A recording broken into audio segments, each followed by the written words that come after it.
Thank you very much. Thank you very much, Juan. You were very kind. Vice President, Prime Minister,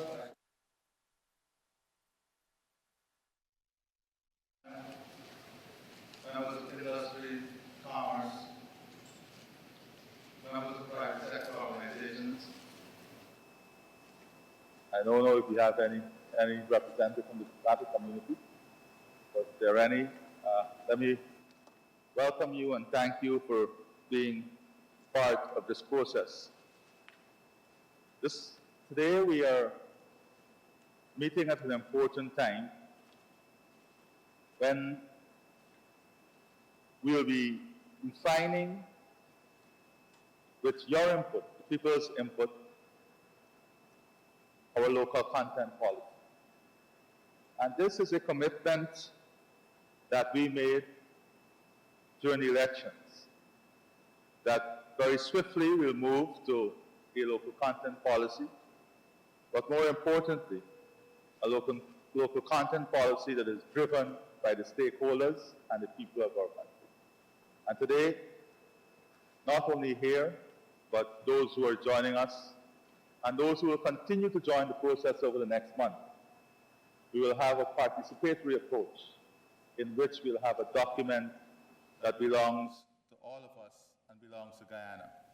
On this note, I would like to thank the Vice President, the Minister, the local team that we put together, led, of course, by Sham Nokta and all the other individuals who are part of that team. I want to thank you sincerely for the work you have done. I want to thank all the private sector organizations and other stakeholders who took the time to submit documents and made presentations. I want to thank you sincerely for your efforts and in making this a priority. And I ask you to please put your hands together for all of these individuals and organizations. This will not be our first engagement on local content. Local content is not meant to be static. As our country continues to grow and change in nature, different aspects of the economy will evolve. The document or the local content policy has to continuously evolve too with the development of our country. And that is why, for us, the local content policy has to be a living policy. It has to be a policy that is flexible, a policy that is responsive, a policy that has great clarity, a policy that sets the framework through which all those who are engaged, not only in the oil and gas sector, but the forward and backward linkages of the oil and gas sector, all would understand fully what are their responsibilities to local content. That is very important. For us to establish with great clarity the responsibility of every stakeholder to local content, a type of local content, and a type of measurement and evaluation that will be done to ensure that they are operating within that policy framework and guideline.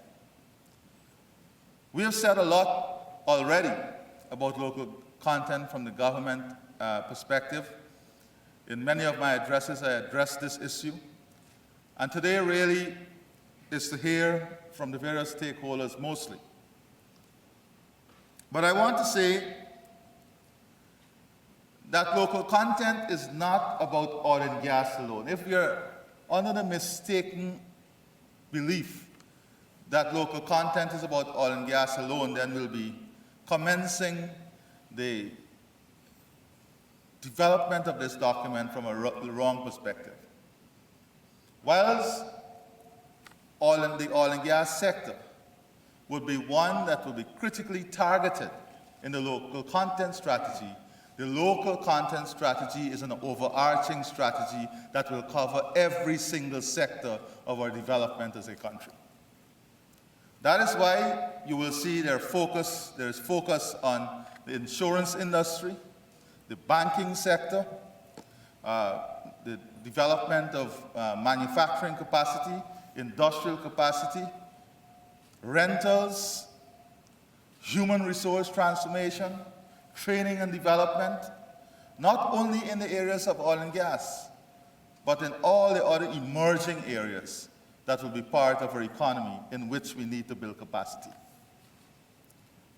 Local content is not only about doing business and increasing the level of business that will come to local companies.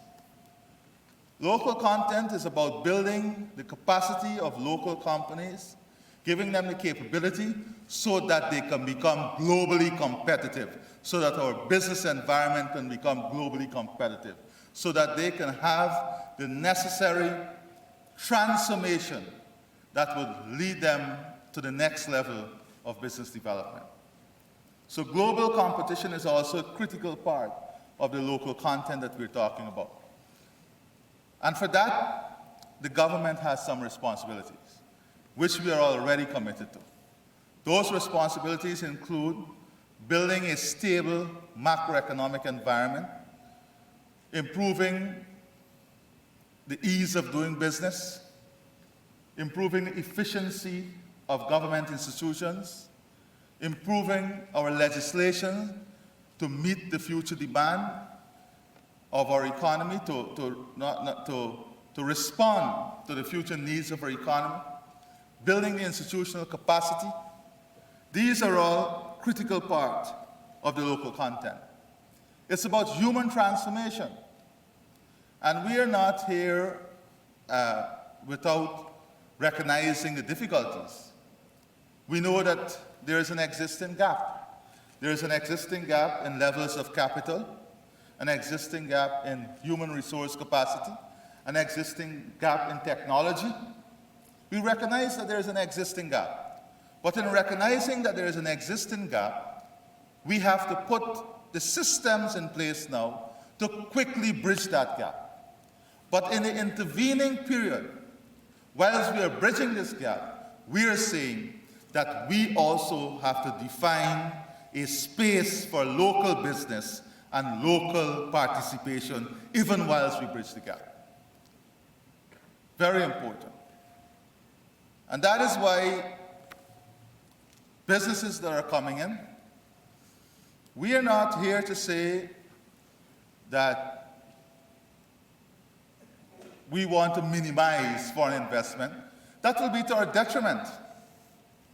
But we want the investors who are coming in to recognize that through a legislative mechanism, through regulations, through institutions, that they have to commit to local content. And not only commit to local content, but we are going to move with you in setting targets as to the levels of local content.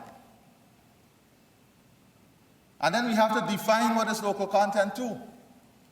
Local content can't just be incorporating a local business.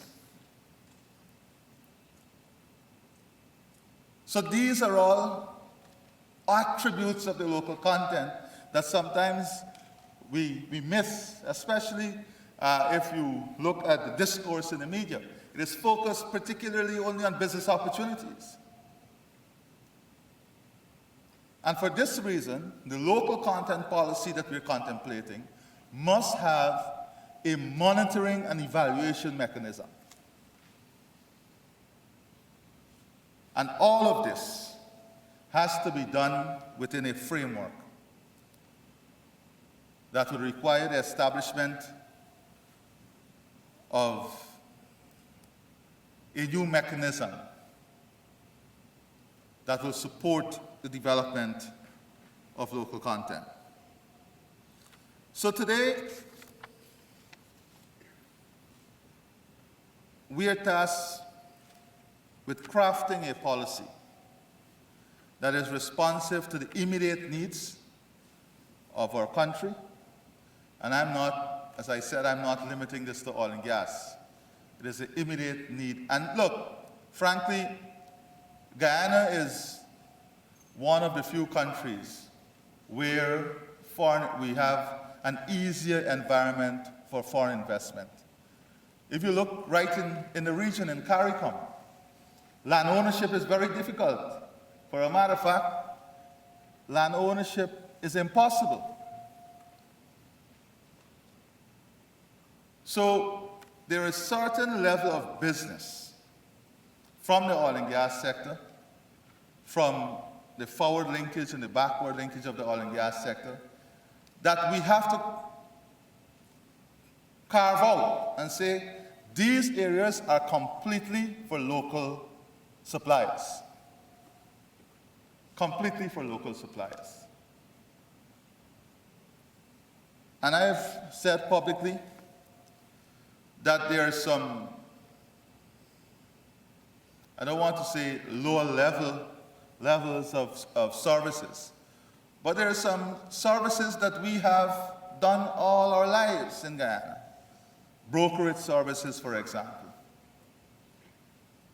We have services, Guyanese who are investing in for the rental opportunities, office space and complexes.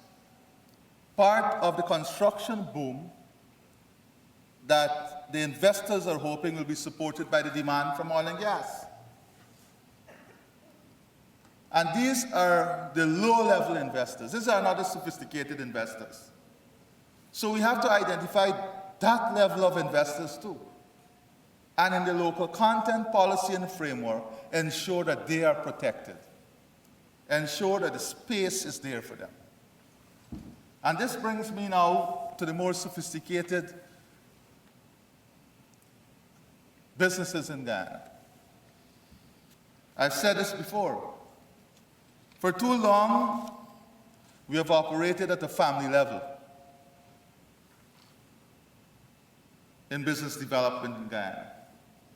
We have to also understand that things are changing, and this approach needs adjustment.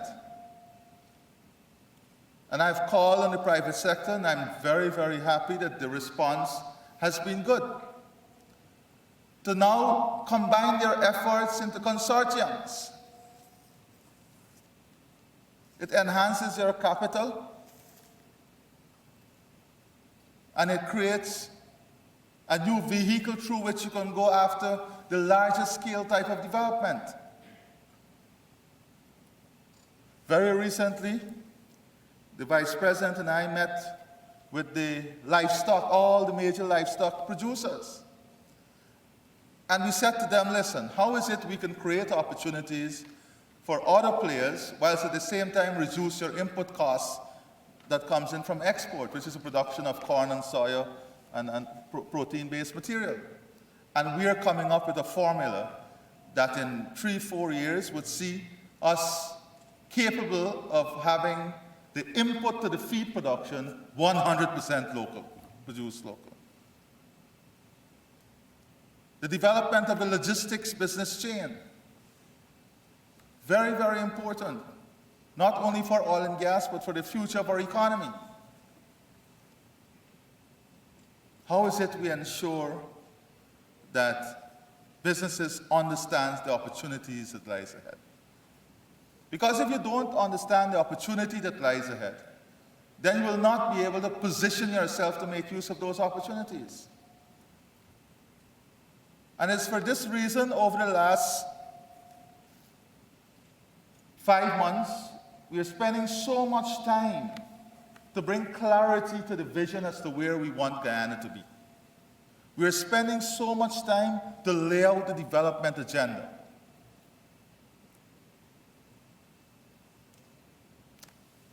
The Minister of Finance recently, and he deliberately, it was not just that he wanted to stand up and present for 4 hours, but it was very important that he detailed the agenda of the country moving forward so that Guyana understands where we want to be. It is the same thing with the gas to shore project. When commentators speak about the gas to shore project, they focus only on one component of the project. Gas to shore is not only about the power plant. We can't speak about the possibility of oil and gas in giving us a modern, globally competitive manufacturing sector and industrialized development for industrialization, and then say we don't develop the key asset to enable us to do that.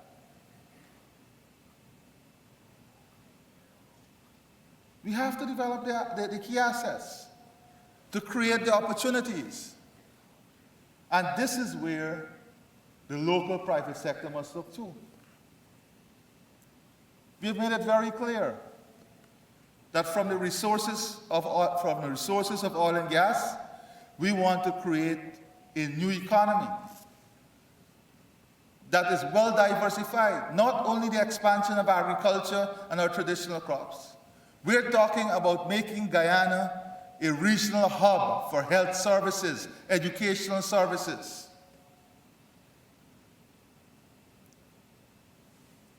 We have been engaging beyond the 20,000 scholarships on the possibility of having, and it's gone beyond the possibility, we're hoping very soon we can have definitive position on this, an internationally recognized oil and gas sector, training institute in Guyana. These are all things that are necessary in supporting local content. We recognize too that in the oil and gas sector, there is a need for international certification in every area. Whether you're a driver, you have to be a driver who is also a first responder. And we are willing to make those investments in our human capital to meet those opportunities. But in doing so, we have to have a policy that protects those opportunities for those persons we are training to meet the opportunity. Then, for local content to be successful, as the Vice President recently said, we have to be able to have proper zoning. We can't hold back the development of the investors by not having zoning for where the waste facility will go, or zoning where different aspects of the business will go. It's very critical.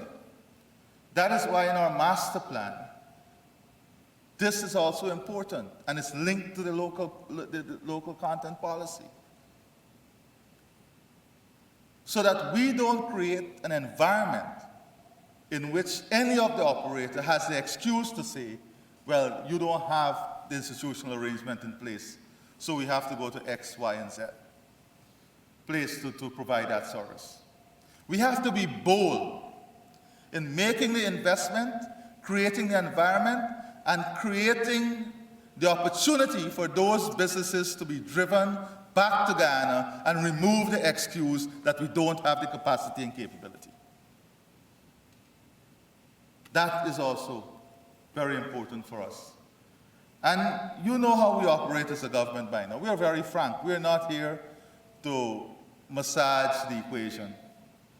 We are here for a very open, and that is why the panel that would lead today the discussion would be led by the Vice President and the Minister themselves. We are here to have a very frank discourse with all the stakeholders, all the participants. Because that is the only way we can create the ownership for the local content policy. Very important. You can have the best policy, but if you don't have ownership of the policy from the people who participate in the policy, then we will not be moving forward. So we have to create that ownership. And that is another important aspect. Then, an important part of the local content policy is accountability. And the government has an important responsibility in ensuring there is accountability through the audits, through the monitoring and evaluation. So that also will be part of the local content policy. How do we determine whether you're in compliance of the policy or not? And how do we hold you accountable to the policy? Very important aspect of the local content policy that we'll be discussing. And as I said before, the issue of target setting, another important aspect of the local content policy. So today, as I said, I don't want to be too long. This is your forum. But I want to say that this is a local content policy that will be very different, because it goes beyond the identification of opportunities. It speaks about the mechanism to get the results of those opportunities. It speaks not only about the responsibility of the private sector, but the responsibility of the government. Not only the responsibility of the operator, but the monitoring and evaluation of that responsibility. It's not only talk about the opportunities, but about building the human capacity to get those opportunities. But importantly, in closing, I want you to understand the local content policy is set in a national development framework. It is not set in oil and gas. It is set in a national development framework of our country. That is very important for us to understand. Very, very important. Guyana is not about oil and gas. Our future is not only about oil and gas. Oil and gas gives us that catalyst, that push to move the other sectors forward. So we do not intend for this discussion to be narrowly positioned only on oil and gas. We recognize it's a key component, but the local content policy is set in a national development framework. And in the budget debates, every minister will outline very clearly the vision of that sector for the next 5 years. With these few words, thank you, and we look forward for a fruitful and productive session today. Thank you.